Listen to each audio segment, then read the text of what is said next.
नमस्कार दोस्तों, अभिवादन स्वीकार करें लोकेश त्रिपाठी की तरफ से। और आइए आज हम आपसे एक खास रणनीति पर चर्चा करते हैं। किस पर चर्चा करते हैं? रणनीति पर चर्चा करते हैं, स्ट्रेटजी पर चर्चा करते हैं। क्योंकि परीक्षा की सफलता में, और वो भी यूपीएससी जैसी दुरूह परीक्षा की सफलता में, यूपीएससी इसी मामले में कठिन है, यूपीएससी इसी मामले में जटिल है कि यूपीएससी एक खास रणनीति की बात करती है, एक खास स्ट्रेटजी की बात करती है। वो कहती है कि हमको भेदना है, हमको पराजित करना है, तो कुछ खास रणनीतियों को आपको अपनाना पड़ेगा। सिर्फ श्रम से यूपीएससी क्लियर नहीं होती है, श्रम के साथ उचित रणनीति भी चाहिए, तभी इस चक्रव्यूह को भेदा जा सकता है। इस रणनीति के तहत आज हम एक खास रणनीति पर चर्चा करेंगे कि पीवाईक्यू का यूज कैसे करें, पीवाईक्यू का यूज कैसे करें। अर्थात जो हमारे सामने प्रीवियस ईयर क्वेश्चंस हैं, पिछले वर्ष के पूछे गए हर सब्जेक्ट के क्वेश्चन हैं, उनका क्या उपयोग करें, सही इस्तेमाल क्या हो सकता है। याद रखिएगा, बगैर रणनीति के सफलता नहीं मिलती है। अगर एक कहानी से मैं इस बात को समझाऊं, महाभारत का युद्ध आप सबको पता होगा। युद्ध खत्म हुआ, पांडव जीते, कौरव हारे। उस युद्ध के बाद कृष्ण के बड़े भाई बलराम आए कृष्ण के पास, जिन्हें दाऊ कहा जाता है, और उन्होंने कहा, कृष्ण, इस युद्ध में तुमने बड़े छल प्रपंच और कपट का सहारा लिया है, बहुत जगह तुमने असत्य का पक्ष लिया है। इस युद्ध में जो जीत हुई है तुम्हारी, अर्थात जो पांडवों की जीत हुई है, वह पूरी तरह से नैतिक नहीं है। कृष्ण जवाब देते हैं, और जवाब में कृष्ण कहते क्या हैं कि दाऊ, विजय सिर्फ गांडीव से नहीं निकलती है, विजय सिर्फ हथियार और शस्त्रों से नहीं मिलती है, विजय सिर्फ युद्ध लड़ने से नहीं मिलती है। विजय के लिए विजय की रणनीति बनानी पड़ती है। जिसे आप छल प्रपंच और कपट कह रहे हो, जिसे आप असत्य के पक्ष में खड़ा होना कह रहे हो, वो तो मेरी रणनीति के हिस्से थे, क्योंकि जब मैं युद्ध क्षेत्र में आया था तो जीतने आया था, और इसलिए हमने जीत के अनुकूल रणनीति बनाई। ये बात कृष्ण कह रहे हैं, कोई साधारण आदमी नहीं कह रहा है। भारतीय संस्कृति, भारतीय मानसिकता का सबसे सर्वोच्च व्यक्ति कह रहा है। यानी युद्ध गांडीवों से नहीं सिर्फ निकलती है, युद्ध के लिए रणनीति चाहिए। अर्थात विजय, जीत, सफलता सिर्फ श्रम से नहीं मिलती है, श्रम के लिए उचित रणनीति चाहिए। जैसे मान लीजिए आप इस कमरे में हैं, आप इस कमरे में हैं और यहां दरवाजा है, ये आपका दरवाजा है, ठीक, और आप इस कमरे में हैं, आपको यहां से बाहर निकलना है, तो दो काम करना होगा। एक तो आपको चलना होगा, एक तो आपको चलना होगा। ये जो आपको चलना होगा, यही आपका श्रम है। लेकिन मान लीजिए आप इसी कमरे में गोल गोल घूम रहे हैं, तो क्या आप कभी बाहर निकल पाएंगे? नहीं निकल पाएंगे। यानी सिर्फ चलना जरूरी नहीं है। अगर आपको इस कमरे से बाहर निकलना है तो दरवाजे की दिशा में चलना होगा, दरवाजे की दिशा में चलना होगा, दिशा में चलना होगा। और जो दरवाजे की दिशा में चलने का निर्धारण है, उसे ही रणनीति कहते हैं। यानी विजय सिर्फ लड़ने से नहीं मिलती है, सही तरीके से लड़ने से मिलती है, सही रणनीतियां बनाने से मिलती है। तो उसी रणनीति के हिस्से के तहत आज हम बताएंगे कि आपकी पढ़ाई में जो पीवाईक्यूज हैं, जो प्रीवियस ईयर क्वेश्चंस हैं, जो पिछले साल के पूछे गए प्रश्न हैं, उनका क्या योगदान हो सकता है। कुछ लोगों का कहना है, समझना, ये मेरा नहीं, कुछ लोगों का कहना है कि चूंकि पीवाईक्यूज से सवाल नहीं दोहराए जाते हैं, यूपीएससी कभी सवाल नहीं दोहराता है, तो इनका कोई रोल नहीं है। एक वर्ग ये कहता है, ये भी थोड़ा बड़ी एक्सट्रीम बात हो गई। एक वर्ग का कहना है कि पीवाईक्यू अगर हम याद कर लेंगे तो ढेर सारे फैक्ट और ढेर सारी सूचनाएं हमको मिल जाती हैं, जिससे हमें परीक्षा में मदद मिलती है। यह भी पूर्ण सही नहीं है, दोनों बातें पूर्ण सत्य नहीं है, सत्य इन दोनों बातों के बीच में है। तो सत्य क्या है? सत्य है कि ये पीवाईक्यू हमारे सामने मार्गदर्शक की तरह खड़े होते हैं, मार्गदर्शक की तरह खड़े होते हैं। अर्थात जो पिछले साल के क्वेश्चन हैं, वे हमारे सामने मार्गदर्शक की भूमिका निभा रहे हैं। अगर ढंग से इनका इस्तेमाल कर लिया जाए तो हम उचित रणनीति बना सकते हैं, उचित रणनीति बना सकते हैं, उचित रणनीति बना सकते हैं। तो आपके जेहन में एक सवाल होगा कि आखिर ये मार्गदर्शक की तरह कैसे काम करते हैं, ये मार्गदर्शक की भूमिका कैसे निभाते हैं। तो देखिए, पहले हम बताएंगे कि मार्गदर्शक की भूमिका कैसे निभाते हैं, फिर हम बताएंगे कि आप पीवाईक्यू का उपयोग कैसे करें, पिछले साल के प्रश्नों का उपयोग कैसे करें। तो देखो, पीवाईक्यू मार्गदर्शक की भूमिका 2-3 तरीके से निभाते हैं। पहला कि यूपीएससी का सवाल पूछने का तरीका क्या है, यूपीएससी के सवाल पूछने की भाषा क्या है, यूपीएससी अपने सवालों में कितना फैक्ट चाहती है, कितना कॉन्सेप्ट चाहती है, यह आपको कौन बताएगा? तो यह आपको पीवाईक्यू ही बताएगा। प्रीलिम्स परीक्षा है और आपने कभी यूपीएससी के सवाल ही नहीं देखे हैं, तो सब कुछ आ रहा है, लेकिन प्रीलिम्स परीक्षा में जाएंगे तो उसकी भाषा देख करके आप चकाचौंध हो जाएंगे। तो जब आप अपनी पढ़ाई के दौरान बार बार इस पीवाईक्यू को देखते हैं तो आपको एक बात तो पता चल जाती है कि यूपीएससी जो सवाल पूछ रही है वो पूछना क्या चाह रही है। इससे फायदा ये मिलता है, आप बार बार क्वेश्चन आंसर पढ़िए, बार बार पढ़िए, जवाब ढूंढने की जरूरत नहीं है, सिर्फ पढ़िए बार बार। सपोज दैट आपने किसी चैप्टर का, मान लीजिए इतिहास में मुगल एम्पायर के जितने सवाल पूछे हैं, एक बार आपने सब पढ़ लिए प्रीलिम्स परीक्षा के लिए, सब पढ़ लिए। तो जब आप मुगल एम्पायर पढ़ने जाएंगे किसी बुक में, मुगल एम्पायर पढ़ने जाएंगे किसी बुक में, तो जब जब कोई मान लीजिए पैराग्राफ पढ़े, इस पैराग्राफ में ढेर सारी बातें हैं, इस पैराग्राफ में ढेर सारी बातें हैं, इस पैराग्राफ में ढेर सारी बातें हैं। विद्यार्थी जब पहली बार पढ़ता है तो लगता है जितनी लाइन लिखी गई है सब इंपॉर्टेंट है, और कभी कभी लगता है कुछ भी इंपॉर्टेंट नहीं है। कई स्टूडेंट जब शुरू में तैयारी करते हैं और पेन उठाते हैं इंपॉर्टेंट रंगने के लिए, तो पूरा का पूरा पन्ना रंग देते हैं। यही आपको पीवाईक्यू बहुत बड़ी मदद करता है। पीवाईक्यू जब बार बार आप देखे होते हैं तो आपके भीतर एक स्वयं की चेतना जागृत होती है, बस इसी चेतना को जागृत करना है। आपके भीतर एक खुद की चेतना जागृत हो जाती है कि ये पैराग्राफ हम पढ़ रहे हैं तो इसमें क्या इंपॉर्टेंट है और क्या इंपॉर्टेंट नहीं है। अर्थात अगर आपने पीवाईक्यू पूरा पढ़ा है, जैसे मान लीजिए जब आप इतिहास पढ़ने जाइए, जो चैप्टर पढ़ने जा रहे हैं, पढ़ने से पहले उसका पीवाईक्यू देख लीजिए। पीवाईक्यू का 2 बार रोल है, एक तो पढ़ने से पहले देख लीजिए, भूगोल में कोई अध्याय पढ़ने जा रहा है पढ़ने से पहले देख लीजिए, इकोनॉमी साइंस टेक में कुछ पढ़ने जा रहा है पढ़ने से पहले देख लीजिए। तो जब आप पढ़ाई के दौरान, जब आप किताबें पढ़ेंगे, किसी भी स्रोत का इस्तेमाल करेंगे, तो स्रोत में से क्या निकालना है, क्या एडॉप्ट करना है, क्या याद करना है, किस पर चिंतन मनन करना है, यह आप खुद चुन लेंगे। मैं फिर से कह रहा हूं, यह आप खुद चुन लेंगे, यह कोई आपको नहीं सिखा सकता। हमारे सामने जब भी हम पढ़ाई करते हैं, कोई भी किताब है, कोई भी सोर्स है, कोई भी नोट है, कोई भी चैप्टर है, कोई भी बुक है, जब हम इसको पढ़ते हैं तो इसमें जितनी बातें लिखी गई है, इसमें से हमारे लिए इंपॉर्टेंट क्या है, हमें किस पर फोकस करना है, हमें किसको याद करना है, हमें किस पर सोचना है ठहर करके, ये बातें आपके मन के भीतर स्वतः उत्पन्न हो जाती हैं। स्वतः सीखने वाली बात है, इसे दुनिया का कोई मार्गदर्शक सिखा नहीं सकता। तो आप कैसे स्वतः सीखेंगे? तो उसका इलाज यह है कि जब भी कोई टॉपिक, किसी भी विषय का आप पढ़ने जाइए तो उससे संबंधित पीवाईक्यू को देख लीजिए, पीवाईक्यू को देख लीजिए। जब आप पीवाईक्यू देख लेंगे तो धीरे धीरे आप खुद समझ जाएंगे कि हम इस चैप्टर, इस टॉपिक से पढ़ रहे हैं तो इसमें क्या इंपॉर्टेंट है, किस पर फोकस करना है, किस पर याद करना है। रणनीति का पहला हिस्सा यही होता है। रणनीति का, उचित रणनीति का जो पहला हिस्सा है, पार्ट 1 है, वह यही होता है।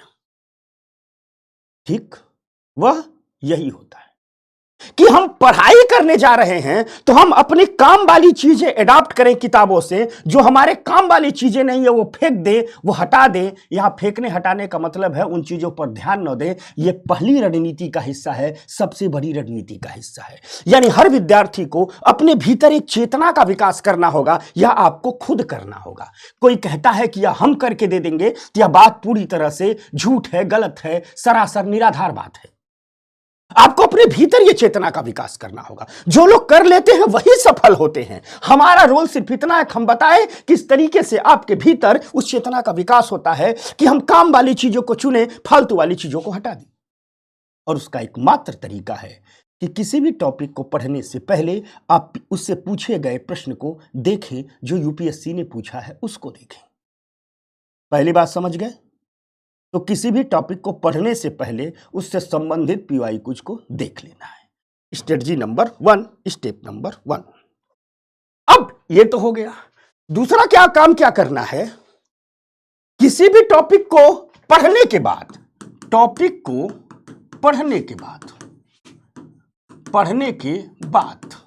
क्या करना है? उससे संबंधित पीवाईक्यूज को सॉल्व करना है। सॉल्व करने की प्रक्रिया में आप यह सीख लेंगे कि हमने जो पढ़ाई की है वह किस दिशा में जा रही है।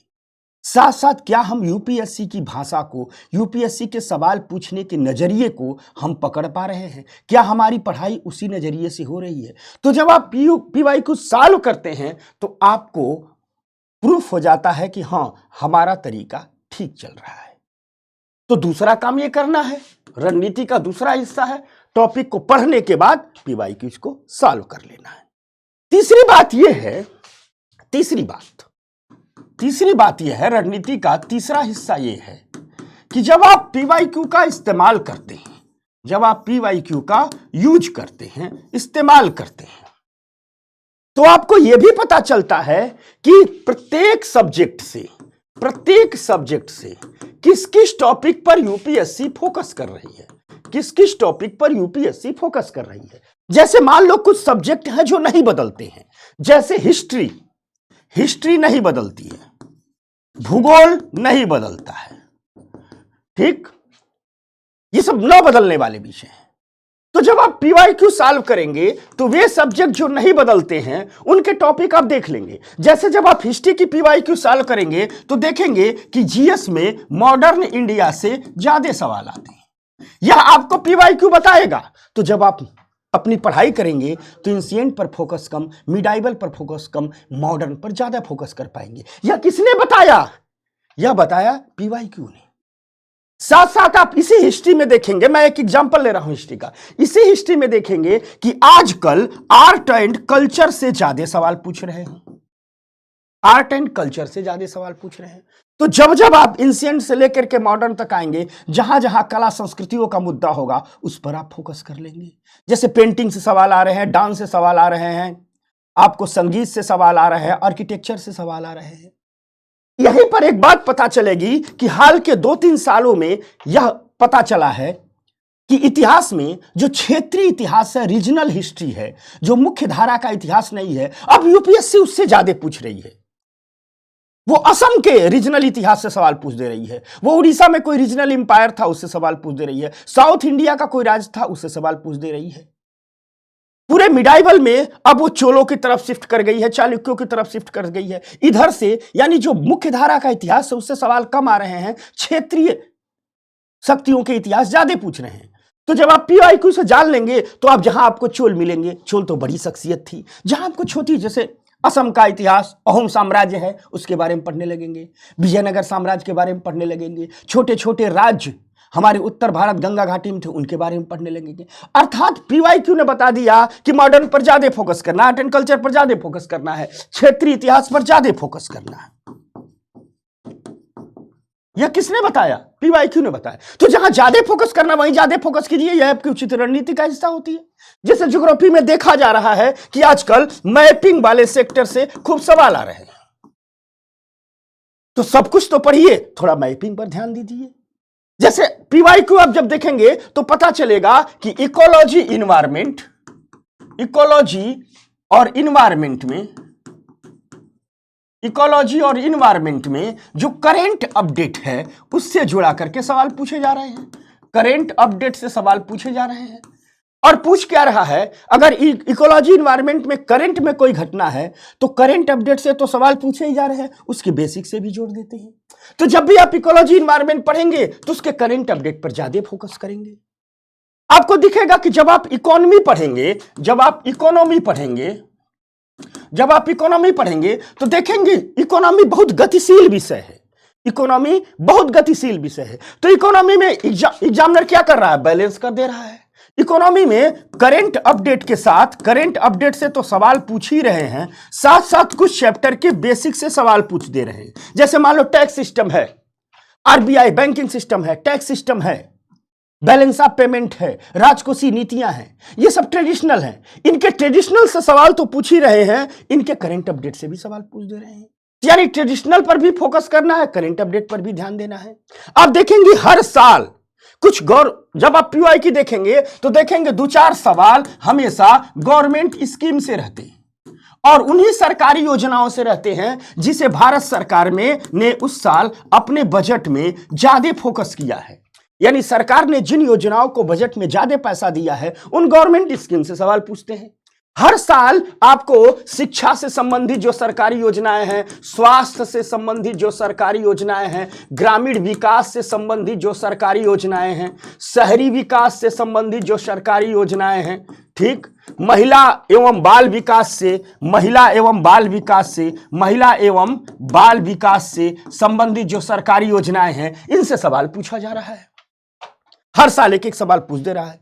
एक सवाल शिक्षा से पूछ दे रहा है, एक सवाल स्वास्थ्य से पूछ दे रहा है, एक सवाल ग्रामीण विकास से पूछ दे रहा है, तो एक सवाल शहरी विकास से पूछ दे रहा है, तो एक साल महिला एवं बाल विकास से पूछ दे रहा है कि महिलाओं के लिए कौन योजना है, बच्चियों के लिए कौन योजना है, बच्चों के लिए कौन योजना है। एक आध सवाल कृषि से पूछ दे रहा है, ठीक, एक आध सवाल वित्तीय मामलों से पूछ दे रहा है। तो ये अर्थात पीवाईक्यू जब आप जाएंगे तो पीवाईक्यू में देखेंगे अरे 5 से 7 सवाल प्री में तो सरकारी योजनाओं से पूछ रहा है। और हमने पढ़ाई क्या की है? हमने history, geography, polity, economy, IR, socialist सब पढ़ा है, सरकारी योजनाएं तो पढ़ी ही नहीं है। तो जब आप पीवाईक्यू करते हैं तो पीवाईक्यू बता देता है कि नहीं, इन सब के साथ साथ गवर्नमेंट के 8-10 मंत्रालय हैं, उनको भी ढंग से पढ़ लेना है। ये कौन बताता है? ये पीवाईक्यू बताती है। अब मान लो जिस विद्यार्थी ने पीवाईक्यू किया होगा उसको मिल गया होगा कि एक सवाल हर साल शिक्षा स्वास्थ्य से सवाल आ रहा है, तो देख लेते हैं इस साल सरकार ने शिक्षा पर कौन कौन सी स्कीम लाई है, स्वास्थ्य पर कौन कौन सी स्कीम लाई है, पोषण पर कौन कौन सी स्कीम लाई है, आंगनबाड़ी से जुड़ी कौन कौन सी स्कीम लाई है, वित्तीय समावेशन से जुड़े कौन कौन स्कीम लाई है, ग्रामीण विकास के लिए सरकारें कौन कौन स्कीम लाई है, कृषि के विकास के लिए सरकारें कौन कौन सी स्कीम लाई है। उनको एक जगह इकट्ठा करके कंपाइल करके याद कर लीजिए, सवाल पूछ दिए जाएंगे। अब देखो यही ठहरना है। जैसे कुछ लोग कहते हैं कि जरूरी नहीं है, दोहराता नहीं है, सच है दोहराता नहीं है, लेकिन अगर कृषि से पिछले साल कोई योजना आई है उससे पूछ चुका है, ग्रामीण विकास से पिछले साल कोई योजना आई है पूछ चुका है, शिक्षा से कोई योजना आई है पूछ चुका है, तो अगर इस साल भी कृषि से संबंधित कोई सरकार की योजना आई है, ग्रामीण विकास से संबंधित कोई सरकार की योजना आई है, शिक्षा से संबंधित कोई सरकार की योजना आई है, तो इस साल भी पूछेगा। यह आपको पीवाईक्यू से पता चलता है। तो हर विषय में आप देखोगे बजट से सवाल आते हैं, इकोनॉमिक सर्वे से सवाल आते हैं, हर साल की आर्थिक समीक्षा ढंग से पढ़ लीजिए, 2-4 सवाल आपको मिल जाते हैं। क्यों आते हैं ये सवाल? कहां से बात पता चल रही है? कहां से ये बात पता चल रही है? बात हमें पीवाईक्यू बता रहा है। अर्थात 3 काम करना है, 3 काम करना है किसी भी टॉपिक को, ठीक, पढ़ने से पहले पीवाईक्यू देखना है। पहली बात तो ये करना है। दूसरा, किसी भी टॉपिक को पढ़ने के बाद पीवाईक्यू देखना है, पीवाईक्यू देखना। और तीसरा, ठीक, पीवाईक्यू देख करके ये अंदाज लगाना है, कॉपी पर नोट्स बनाना है कि किस किस टॉपिक से ज्यादा सवाल आ रहे हैं, किस किस टॉपिक से सवाल ज्यादा आने का रेशियो बढ़ रहा है। जैसे हमने बताया आजकल के दिनों में क्षेत्रीय इतिहास से सवाल ज्यादा आ रहा है, इतिहास में अगर देखा जाए, ठीक, आर्ट एंड कल्चर से सवाल ज्यादा आ रहा है, गवर्नमेंट स्कीम से सवाल ज्यादा आ रहा है, जो विभिन्न प्रकार के इंडेक्स सूचकांक प्रकाशित होते हैं हर साल, अब आ गए होंगे पिछले साल के सारे इंडेक्स, उससे सवाल आ रहा है, ठीक, सरकारी योजनाओं से सवाल आ रहा है, इकोनॉमी में बेसिक और करंट दोनों को आपस में मिलाकर के सवाल आ जा रहा है, इकोलॉजी इन्वायरमेंट में भी करंट अपडेट पर ज्यादा फोकस कर रहा है, बजट इकोनॉमिक सर्वे से सवाल आ रहे हैं। ये वो हिस्से हैं जो आपको पहचानने होंगे, इन पर ज्यादा फोकस करना होगा। साथ साथ पीवाईक्यू आपको बताती है कि आप सही चल रहे हैं या गलत। तो निष्कर्ष हमारी सारी बात का यह निकला, निष्कर्ष हमारी सारी बात का यह निकला कि पहला जो पीवाईक्यू है वह हमें रास्ता दिखाती है, वह हमें रास्ता दिखाती है। पीवाईक्यू हमें रास्ता दिखाती है, रास्ता दिखाती है। किसका रास्ता? रणनीति बनाने का, रणनीति बनाने का रास्ता दिखाती है। हर टॉपिक पर क्या रणनीति होनी चाहिए इसका हमें रास्ता दिखाती है। हर विषय की क्या रणनीति होनी चाहिए, हर विषय की क्या रणनीति होनी चाहिए इसका हमें पीवाईक्यू रास्ता दिखाती है। साथ साथ दूसरा एक बड़ी मजेदार चीज है, जब हम पीवाईक्यू सॉल्व करते हैं तो हम ढूंढते हैं आखिर जो यूपीएससी सवाल बनाती है वो बनाती कहां से। तो हमें दिखता है कि यूपीएससी तो सवाल एनसीईआरटी से बना रही है, ठीक। यूपीएससी तो सवाल जो एनबीटी की किताबें हैं, एनबीटी मतलब नेशनल बुक ट्रस्ट या भारत सरकार का प्रकाशन है, यानी दिखता है कि जो एनबीटी की किताबें हैं जो भारत सरकार का प्रकाशन है उससे उन किताबों से सवाल उठा रही है। देखते हैं कि जो यूपीएससी है वह नीति आयोग की रिपोर्ट से सवाल उठा रही है, ठीक। नीति आयोग की रिपोर्ट से सवाल उठा रही है, नीति आयोग की रिपोर्ट से सवाल उठा रही है। इसका मतलब जब आप पीवाईक्यू सॉल्व करते हैं तो आप स्रोतों का चुनाव कर लेते हैं, स्रोतों का चुनाव कर लेते हैं कि कौन सा स्रोत हमारे लिए बेहतर है। लोग पूछते रहते हैं ना कौन सी किताब पढ़ें, कौन सी किताब न पढ़ें, अर्थात स्रोत क्या होना चाहिए। तो पीवाईक्यू ही हमें स्रोतों के चुनाव का रास्ता दिखाता है। पीवाईक्यू बताता है कि देखो भैया सवाल तो हम एनसीईआरटी से हम पूछ रहे हैं तो एनसीईआरटी पढ़िए। पीवाईक्यू बताता है सवाल तो हम एनबीटी की किताबों से पूछते हैं तो एनबीटी की किताब से पूछते हैं। पीवाईक्यू कहता है नीति आयोग की जितनी रिपोर्ट हम उससे सवाल पूछते हैं, कोई चर्चा में बात है तो उससे सवाल पूछते हैं। पीवाईक्यू बताता हम सरकारी योजनाओं से सवाल पूछते हैं। पीवाईक्यू बताता है कि साइंस और टेक, आप लोग पढ़ोगे साइंस एंड टेक, तो आप लोग देखते हो कि जनरल साइंस से जो जनरल साइंस है, जो जनरल साइंस है उससे अब सवाल नहीं पूछे जाते, एक या दो, ये पीवाईक्यू बताता है। तो भाई उचित रणनीति क्या हुई कि जब जनरल साइंस से एक या दो सवाल बताता है तो इसको हल्का फुल्का पढ़े या पढ़े ना, फोकस किस पर कर दे, टेक पर, टेक पर फोकस कर दे। और यह भी दिखा रहा है पीवाईक्यू कि टेक में स्पेस टेक्नोलॉजी से ज्यादा सवाल पूछता है। जब हम देखते हैं टेक की बात करते हैं तो दिखता क्या है, पीवाईक्यू क्या बता रहा है, टेक में स्पेस टेक्नोलॉजी से ज्यादा सवाल पूछ रहा है, टेक में बायोटेक्नोलॉजी से ज्यादा सवाल पूछ रहा है, ठीक। टेक में ही आपको डिफेंस टेक्नोलॉजी से ज्यादा सवाल पूछ रहा है, टेक में ही आपको हेल्थ टेक्नोलॉजी से ज्यादा सवाल पूछ रहा है। ये कौन बताता है? पीवाईक्यू बताती है कि साइंस है तो जनरल साइंस कम पढ़ो, टेक्नोलॉजी वाले पार्ट पर कमांड कर लो। और ये भी दिखता है, पीवाईक्यू बताती है कि टेक में जो करेंट अपडेट है, जो करेंट अपडेट है, स्पेस टेक में कोई यूनिक सैटेलाइट, कोई बेहतर सैटेलाइट, कोई जीएसएलवी में कुछ नया सुधार कर दिया, पीएसएलवी के नए ब्रांड ला दिए, तो उन सबसे सवाल पूछे जाते हैं। ये कौन बताता है? ये सब पीवाईक्यू बताती है। जो बातें बता रहा हूं मैं पीवाईक्यू के विश्लेषण पर ही बता रहा हूं, यानी हर सब्जेक्ट की उचित रणनीति पीवाईक्यू बताती है। स्रोतों का चुनाव क्या करें यह पीवाईक्यू बताती है, किस तरीके से पढ़ें वह पीवाईक्यू बताती है, किस पर ज्यादा फोकस करें यह पीवाईक्यू बताती है, किस टॉपिक को इग्नोर कर दे यह पीवाईक्यू बताती है। और अंत में जो सबसे आखिर में है, पीवाईक्यू आपको आत्म मूल्यांकन का मौका देती है, आत्म मूल्यांकन का मौका देती है, आत्म विश्लेषण का मौका देती है।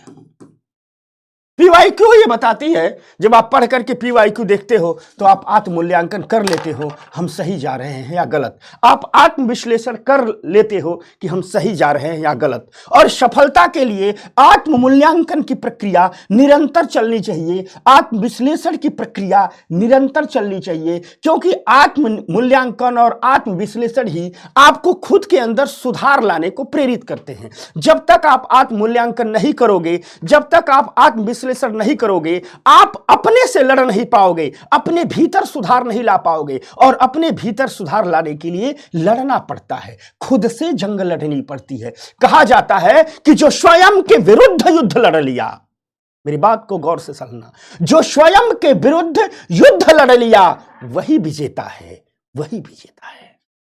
तो PYQ बताती है कि आप स्वयं के विरुद्ध युद्ध कैसे लड़िए, आप आत्ममूल्यांकन कैसे करिए, आप विश्लेषण कैसे कीजिए, आप किस रणनीति को अपनाइए, किस स्रोत को अपनाइए, कहाँ कम फोकस कीजिए, कहाँ कम ज़्यादा फोकस कीजिए। और आप जब अपनी रणनीति में इन सबको शामिल कर लेते हैं तो आपका जो श्रम होता है वह ज़्यादा प्रोडक्टिव हो जाता है, प्रोडक्टिविटी ज़्यादा हो जाती है उसकी, और वैसा ही श्रम सफलता दिलाता है जो आपकी प्रोडक्टिविटी को बढ़ा दे, उत्पादकता को बढ़ा दे।